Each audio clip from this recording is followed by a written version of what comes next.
Hi, everyone. Welcome back. It's episode 21 of Grow Yourself Up. I can't quite believe I'm saying that, actually. I shared at the beginning, so some of you will know this already, but I shared at the beginning of the podcast that it took me a long time to actually gather myself together and kind of push myself over the hump and actually launch the podcast. I had ordered a microphone in early 2020, and it sat kind of staring at me for more than 2 years. And finally, I just kind of decided that done was better than perfect, because it always seemed like I needed to gather more ideas, or I needed to do, just other things, and that I couldn't quite start. And then actually my starting process, the lead up to it was really short, because I was suddenly just like, right, I've got to do it. And it feels important to acknowledge that we've been going for, I think, about 4 months. This is the 21st episode. And that feels really important for me to acknowledge, because one of the aspects of perfectionism actually that I really struggle with is overworking and overdoing, and always feeling like I just need to continue doing more and producing in like a whole different range of things in my life. And that's particularly debilitating in motherhood, because it means we find it really difficult to actually just be present and be, because we're always like strategizing the next thing, or planning the next snack, or how many snacks we need to take out, or whatever it might be. And I'm really working to slow that and be in the moments. Part of that is actually acknowledging the things that we have done, the successes that we have experienced, the plans that we've made where we followed through, and we've actually seen the results. Because often what many of us do is there's a big lead up to launching something, whatever it might be. And then as soon as we've done it, it just sort of gets swept away and not even kind of held in our system as a sort of memory of something we've done, because we just onto the next thing. And actually from a neural pathway point of view, to really actually sit and kind of wallow around and, wow, look what I've done. I've actually managed to do that. It's really important. We need to complete that cycle in our system. You know, whatever it is, if it's that you want to have a lemon water in the morning, if it's that you want to do some push-ups, or some stretching when you brush your teeth, or you want to stop criticizing yourself so much, or you want to try and be more present for your children, or stop criticizing them, or not shout as much. Any of those things, notice your successes around those things. Notice, yesterday I was having kind of a ratty day and I shouted 5 times, and today I only shouted once. Or today I didn't criticize myself. Today I was compassionate to myself. So really notice your own little wins, and take time to let that sensation flood through your body, to really notice how it feels, to acknowledge, wow, I've done it. I've done that. We all kind of need to soften and appreciate what we're already doing. I'm really grateful that you're here listening with me. Thank you for being part of this listening community. It's really joyful. I love hearing from all of you. That was kind of a little bit of a diversion, actually. But we're going to get started with what we're going to talk about today. So today, I really want to talk to you about people-pleasing and parenting.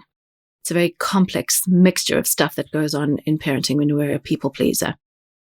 So the way I conceptualize it is people-pleasing is an aspect of perfectionism.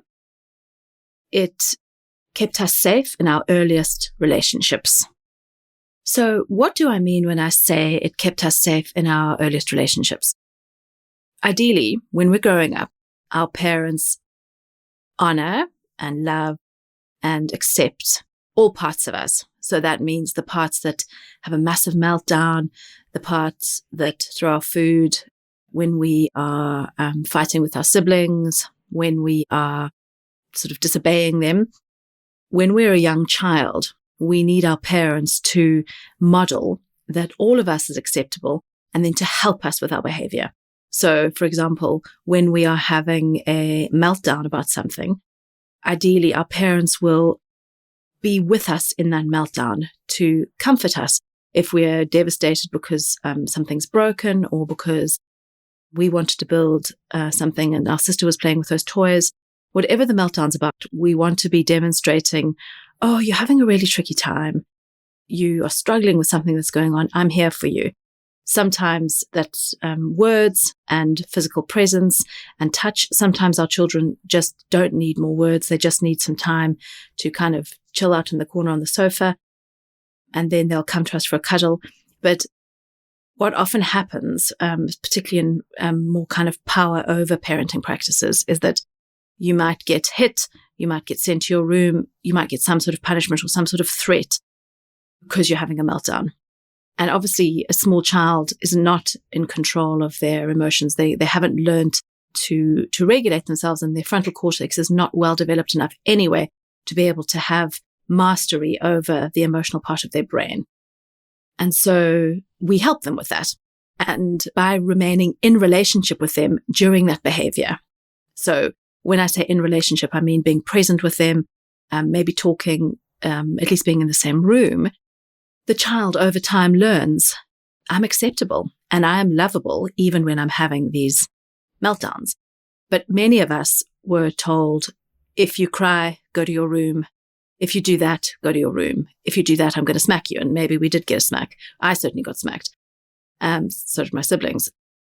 So what we learn is that when we are having what is generally termed negative affect, so we're not being like happy and cheerful, we're crying or we're shouting or we're like being otherwise disagreeable in our parents' eyes, we are not acceptable. And really what we want to be doing ideally is holding space for our child's negative affect and showing that they're still safe, they're still emotionally safe, we are still regulated, and we still love and accept them. Now, obviously, we can't get that all of the time. We're aiming for more of the time. But for many of us, we learned you're not okay when you're behaving like that.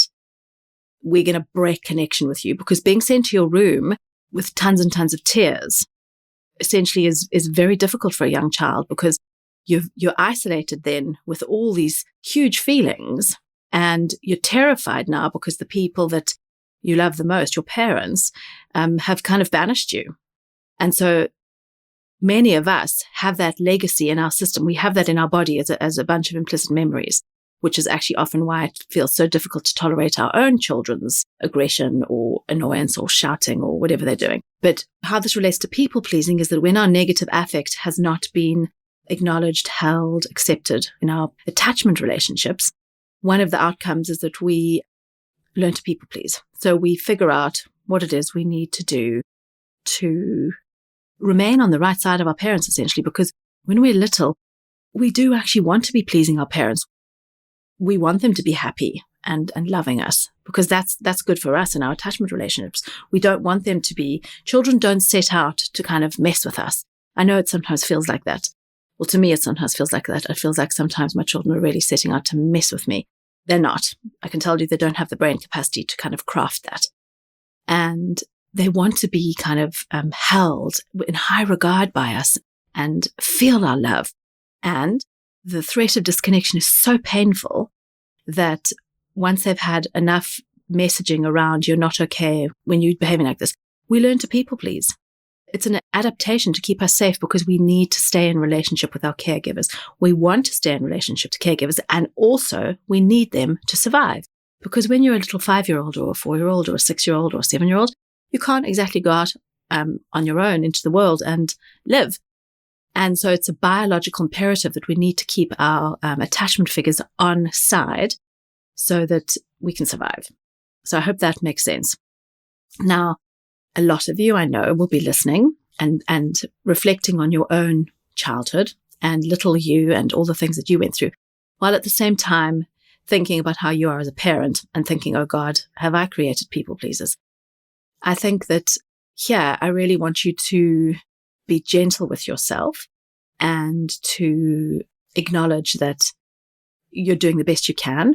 And I mean, let me tell you something about my daughter. One of my daughters, I sometimes think has got quite a lot of people-pleasing aspects. And she observes sometimes when I'm struggling with her sister, and she kind of goes into being all sweet or asking me questions. And I can see she's really trying to help.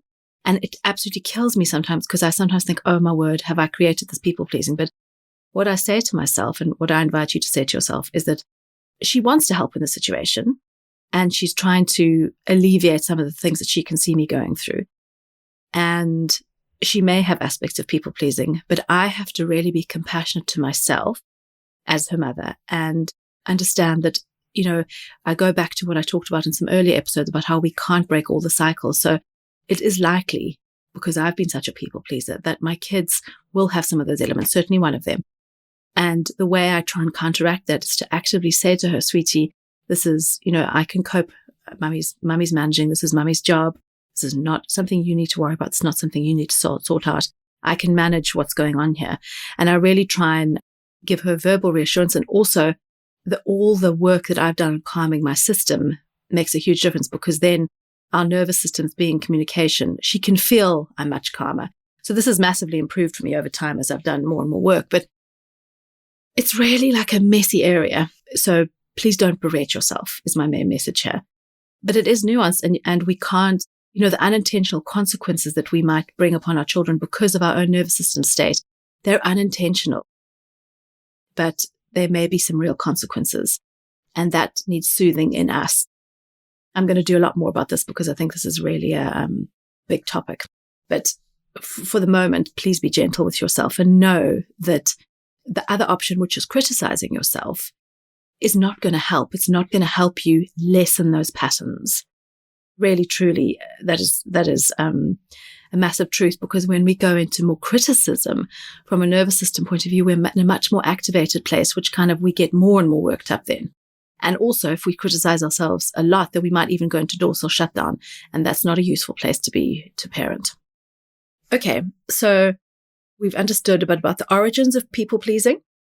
And as always, please know that I'm simplifying things a lot. There's a lot of theory that's going into this, like psychotherapy writing, psychology.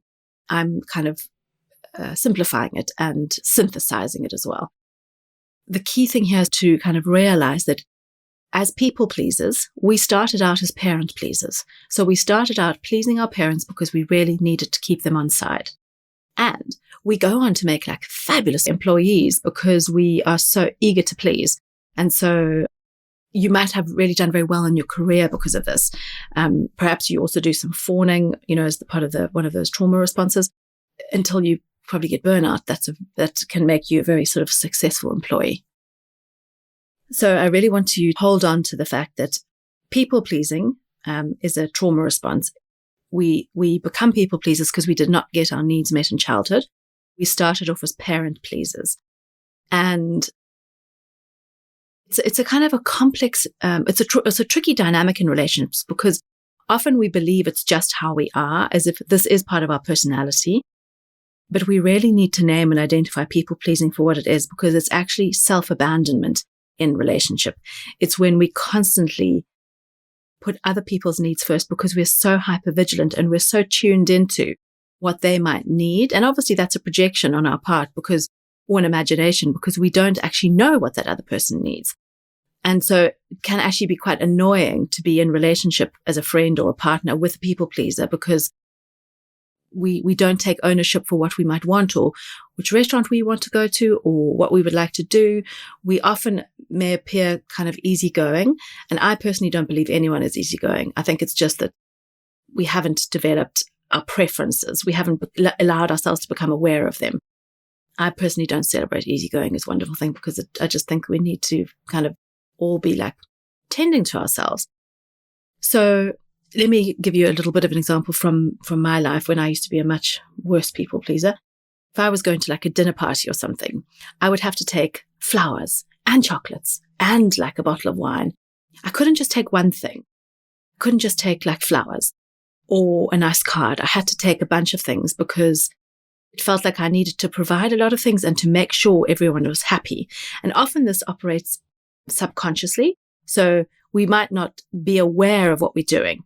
So notice in situations, if you're going somewhere, do you have to take something? And obviously it's nice to take something if you're going to someone's house and you're contributing, or they're hosting you. And you're enough as you are. So it's a big learning around that we're enough.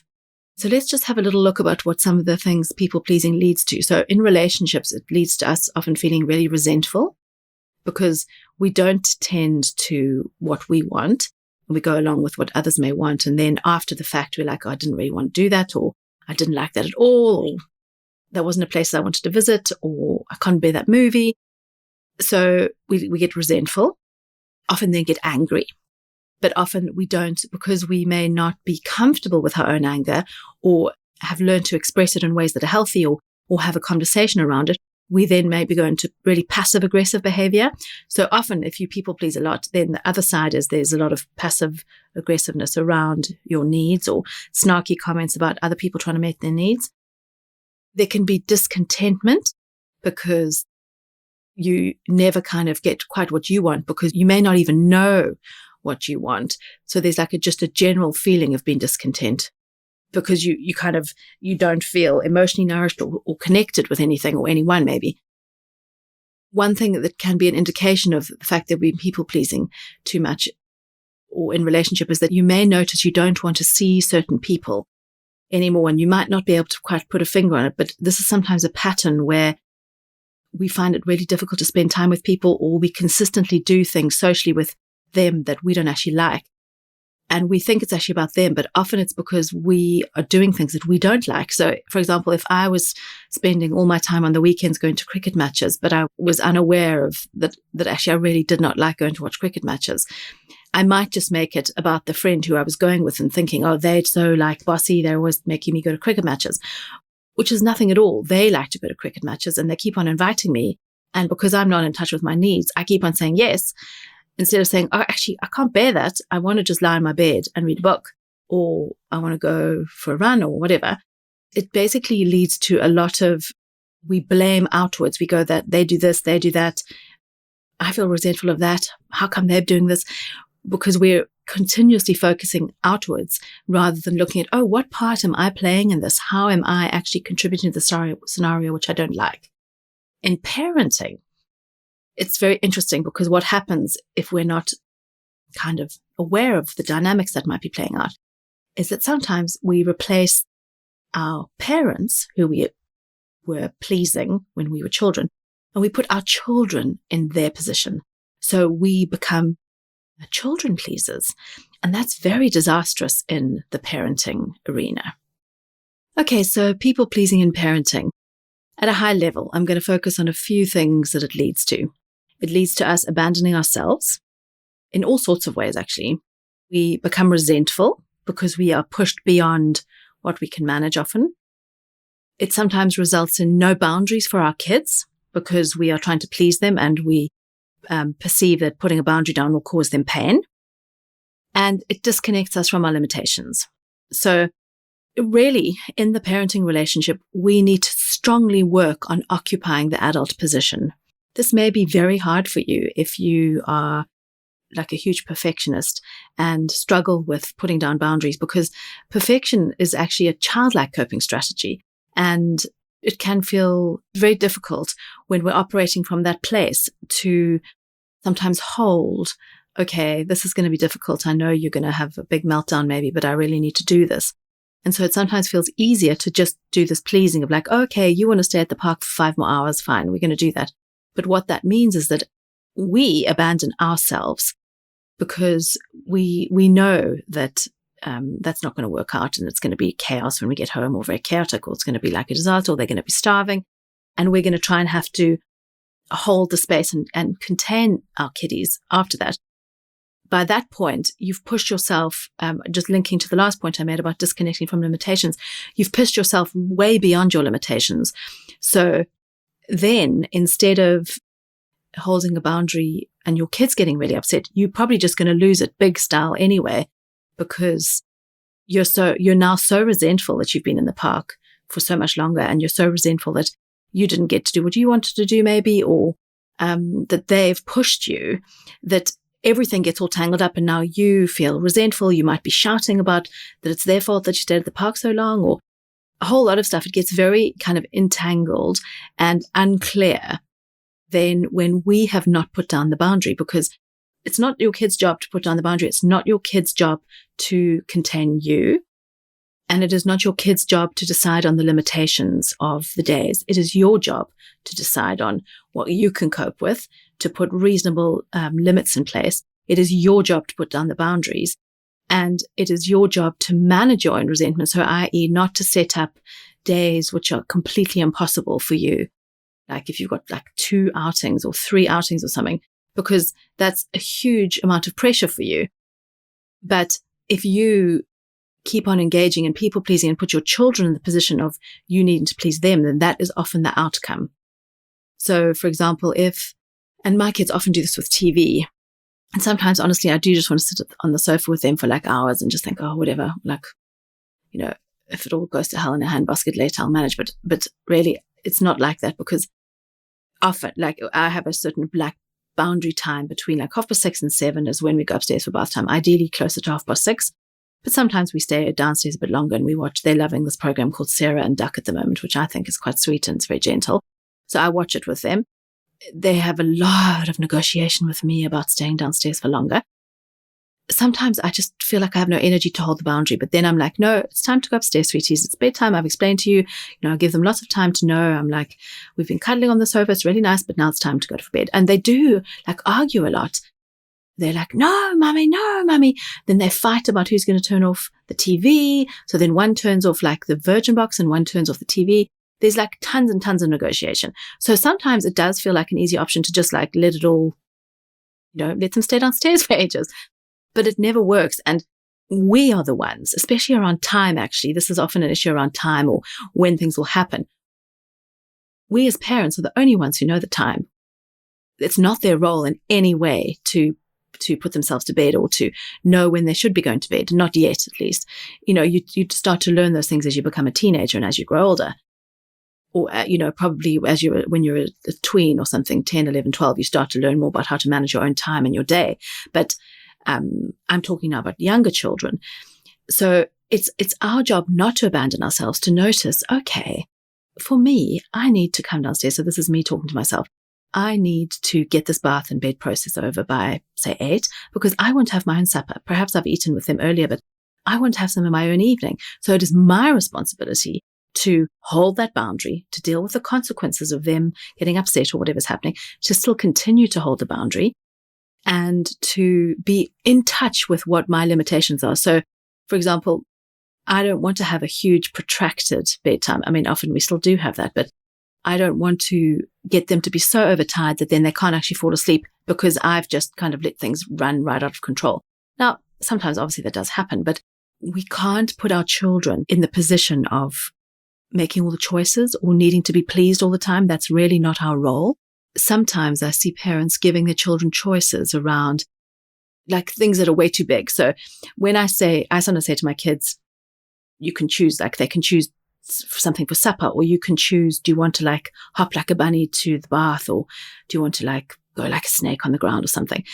Like small choices are very good for children because it gives them a sense of agency. So that's very good. And actually from a nervous system point of view, giving choice gives us a sign of safety. So that's helpful. But giving children big choices or things that are way too much can actually lead to them feeling a little bit unsafe because there's too much responsibility. So really notice, do you do that? Maybe in some areas, do you unconsciously try and please them so you don't have to deal with the consequences of meltdowns? And notice if you do that, and be really gentle with yourself if you notice that. None of this is to beat up on you or to beat up on me. This is to go, okay, so we've had some stuff happen to us in our own childhoods. We didn't have our needs met and loads of other things, whatever your story is. And so we're trying to create a different environment for our kids to grow up. What we're really aiming for in parenting is for containment, for a sense of, for the child to feel I'm safe. This is an ordered environment. It's not chaotic. Things run on a kind of a predictable schedule. I feel safe in this structure. I know that mummy and daddy are there for me, or mummy and mummy, or daddy and daddy, or single mummy and single daddy, whatever your parenting structure is. Or maybe you're lucky enough to have grandparents living with you. That's what I've always thought would be so nice. But whatever your kind of framework is that your children are growing up in, ideally it's like a safe, containing space that makes them feel supported, not like crushed or anything, but supported and held, and that there's enough predictability that they know what's coming next and that they don't have a sense of chaos, and they're not worried that they need to be taking care of themselves. And they're also not worried that they are responsible for us in any way. And so the point about us really being in touch with our needs, that gives a clear thing. If I say to my girls, no, we're not doing that because I don't want to do that now. That's too much for me. I'm too tired or something. I'm giving a clear message of I'm looking after myself and I'm also looking after you. You do not need to look after me. So I know that this has been a very kind of busy episode and there's tons more to say about people pleasing. Essentially, we don't want to be putting our child in the position that our parents may have been, and we do not want to be in a dynamic of people pleasing our children. And it's all about really tending to ourselves and understanding what we need in the situation, because then we can be present for our children as the parent we want to be. So I know I've been talking a lot now. I'd love to hear your thoughts on this episode, and do send me any questions you might have.